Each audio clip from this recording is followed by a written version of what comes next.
வணக்கம். நான் பெங்களூர்ல இருக்கேன்னு உங்களுக்கு இதுக்கு முன்னாடி போட்ட பல வீடியோஸ்ல சொல்லியிருக்கேன். இதுதான் நான் குடியிருக்க அப்பார்ட்மெண்ட்டோட வாக்கிங் ட்ராக். அப்படியே கார் பார்க்கிங்கும் இங்கேயே இருக்கு.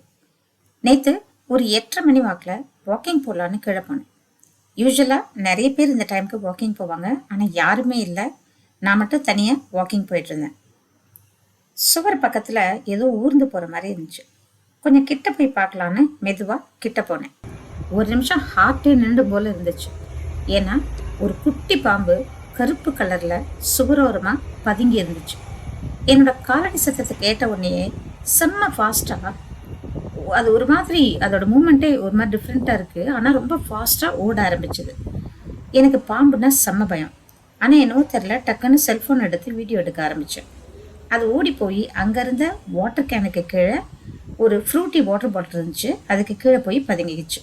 அப்புறம் அப்பார்ட்மெண்ட் செக்யூரிட்டிக்கு தகவல் கொடுத்துட்டு அவங்க வந்து அந்த பாம்பை ஐடென்டிஃபை பண்ணுற வரைக்கும் நின்றுக்கிட்டே இருந்தேன். ஏன்னா யாராவது அங்கே பாம்பு இருக்கிறது தெரியாமல் வந்துட்டா என்ன பண்ணுறது. அப்புறம் செக்யூரிட்டி வந்து அந்த பாம்பை பிடிச்சி பக்கத்தில் இருக்க எம்டி லேண்டில் விட்டுட்டார். பாம்பை பார்த்ததில் பயமாக இருந்தாலும் பெங்களூர் வாசிகளுக்கு இது ஒன்றும் புதுசு இல்லை. ஏன்னா மழைக்காலமாக இருந்தாலும் பாம்பு வரும், வெயில் காலமாக இருந்தாலும் வெப்பம் தாங்க முடியாமல் பாம்புகள் வெளியே வரும். சரி, பாம்பு திடீர்னு வந்துட்டா என்ன பண்ணுறது? என்ன பயத்தில் அந்த பாம்பை நம்ம அடிக்கக்கூடாது. அதுகிட்ட இருந்து கொஞ்சம் விலகி இருந்து பாம்பு பிடிக்கிறவங்களையோ இல்லை ஃபயர் சர்வீஸையோ கூப்பிடணும்.